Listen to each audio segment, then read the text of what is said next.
হাতও ঢুকে গেছে মনে হয়।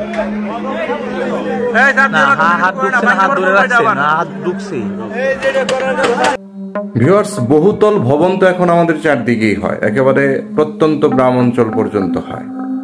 তো এই বহুতল ভবনগুলোর ছাদ ধসে পড়ার ঘটনাটা যদিও বিরল, কিন্তু ঘটে। কিন্তু এই ঘটার পিছনে কারণ কি? ঘটার পিছনে নানাবিধ কারণ রয়েছে। কাঠামোগত কারণ থাকে, বিল্ডিং তৈরি নির্মাণের ক্ষেত্রে ত্রুটির ক্ষেত্রে কারণ থাকে, অনেক সময় কিন্তু মিস্ত্রির ভুলেও এই ধরনের কিছু হয়ে থাকে। তো এমন একটি ঘটনায় এটা মিস্ত্রির ভুলে সম্ভবত এই ঘটনাটি ঘটেছে। তবে উনি যে আটকে পড়লেন, জীবন মৃত্যু সন্ধিগণে পড়ে গেলেন, কিভাবে উদ্ধার হলেন? আমরা তো যে দুর্ঘটনাগুলো দেখি সেখানে শুধু হতাহতের ঘটনায় দেখি, উদ্ধারের ঘটনা খুব কম দেখি, যেটা আমাদেরকে কষ্ট দেয়। কিন্তু এই ব্যক্তি উদ্ধার হয়েছে। এই উদ্ধার হওয়ার পুরো প্রেক্ষাপটটা ভিডিওতে রয়েছে, আপনারা দেখবেন। এটা বাদশা বিন নামে একটা ভাইয়ের আইডি থেকে ভিডিওটা আমি পেয়েছি। আমি মনে করি যে ভিডিওটি প্রকাশ করা উচিত, কারণ বিল্ডিং করার ক্ষেত্রে কোনো প্রকার ত্রুটি আসলে রাখা যাবে না। এখানে আপোষ করার কোনো সুযোগ নেই। যারা বহুতল ভবন করছেন বা বিল্ডিং করছেন অবশ্যই সচেতন হবেন। আর মিস্ত্রি ভাইয়েরা যদি এই ভিডিও দেখে থাকেন তাহলে সচেতন হবেন। কাঠামোগত ত্রুটি যে কোনো সময় মিস্ত্রি যে কাজ করে তার জীবনের জন্য, তার জীবন বিপন্নের জন্য কারণ হতে পারে, অথবা এই ভবনগুলোতে যারা বসবাস করবে পরবর্তীতে তাদের জীবনের জন্য একটি অশনি সংকেত হতে পারে। সুতরাং মিস্ত্রি ভাইয়েরা যদি দেখে থাকেন, আপনাদেরকে বলবো আপনারা যত্নবান হয়ে প্রত্যেকটা বিল্ডিং এর কাজ করবেন। মিস্ত্রিরা না দেখলেও যারা দেখছেন মিস্ত্রিদেরকে এই ভিডিওর উদাহরণটি টেনে দেবেন। আসুন আমরা ফুল ভিডিওটি দেখি। ফায়ার সার্ভিস আইছে,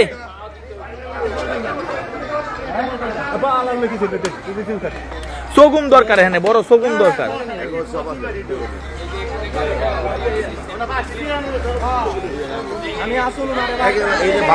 একেবারে দুর্বল, এত বড় একটা। এই যে আমাদের ফায়ার সার্ভিস এসে গেছে।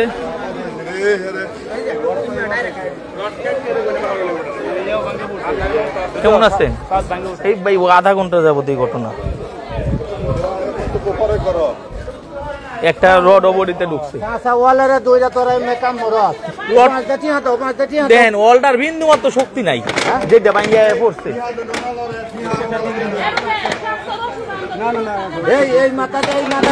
ভাই ধৈর্য ধরেন, 10 মিনিট লাগবে, 10 মিনিট। দুইটা রশি, দুইটা রশি বানতে হইব। রড বডিতে ঢুকছে বেশি, সাইডে দিয়া। আচ্ছা সমস্যা নাই, এটা সমস্যা হইব না, এটা সমস্যা হইব না, এটা খুব বেশি সমস্যা না।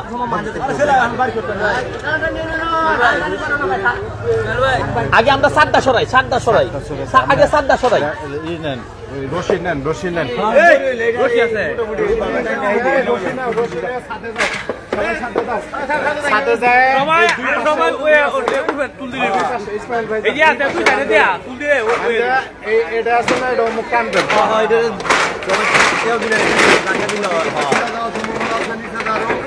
এই রশিটা দুর্বল, এই রশিটা দুর্বল।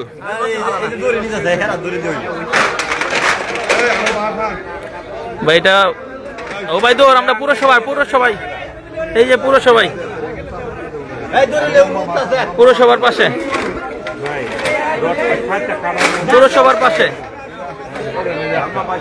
উঠলে ঝামেলা। আমাদের পুরসভার ভবনের পাশে একদম।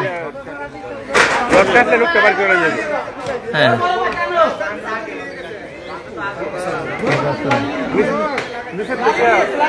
থেকে সগম দিয়ে রডটা কাটতে লোকটা ভালো যাবো।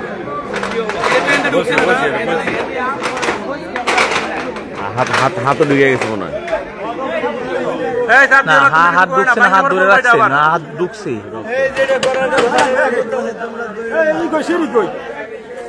লেডারটা কই, যে লেডার ওইখানে, লেডার দিয়ে ভাই সাত আঙ্গানোর পর একটা কুটি দিয়ে দিতে, ওর সাথে সাত আঙ্গানোর পর একটা কুটি দিয়ে দিতে সঙ্গে সঙ্গে।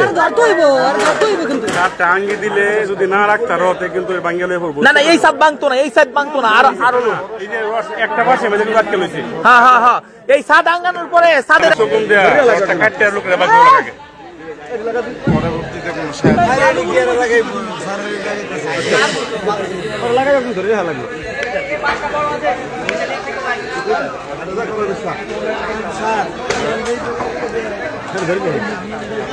ভয়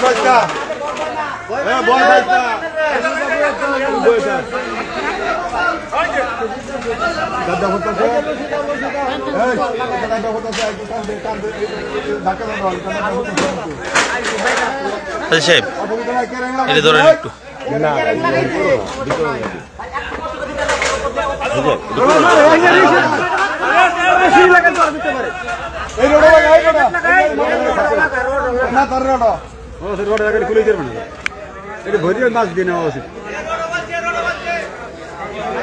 ইটে মেনতে বাজে ইটে মেনতে ইটটা ইটটা সরে এলো ওই যে নিচে ইটটা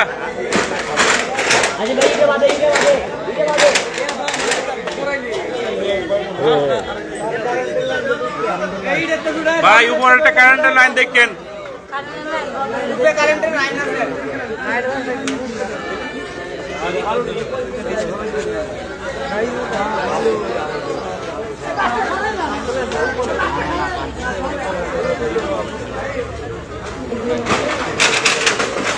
তোরা ব্যাগটা মানে উঠতে এই ছাদ ডাঙ্গানোর পর ছাদের নিচে কিছু দেওয়ার জন্য ইট টিট আগে রাখতে হইব, ইট দেওয়া দিতে হইব সাথে সাথে। আপনি পড়বেন না ভাই, ইট আগে দেয়া রাখতে হইব যে ছাদটা আরো নিচে না নামে আঙ্গানোর পর, বুঝছেন না? আগে কয়েকটা ইট পাঠানো হেনে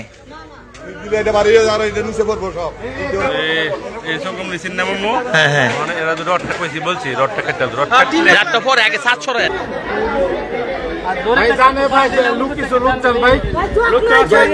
দড়িতে যাও, দড়িতে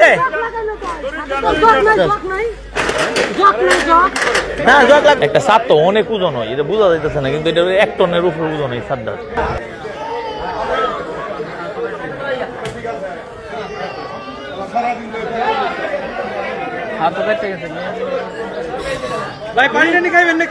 না টনি ধরে রাখ, লাইভে আছে বাইরে ধরে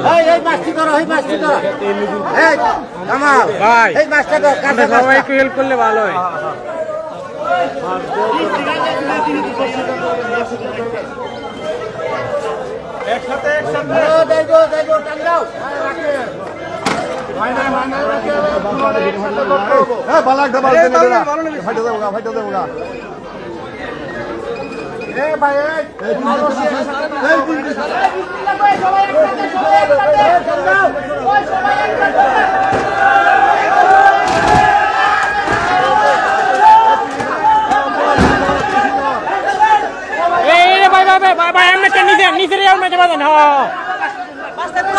ওকে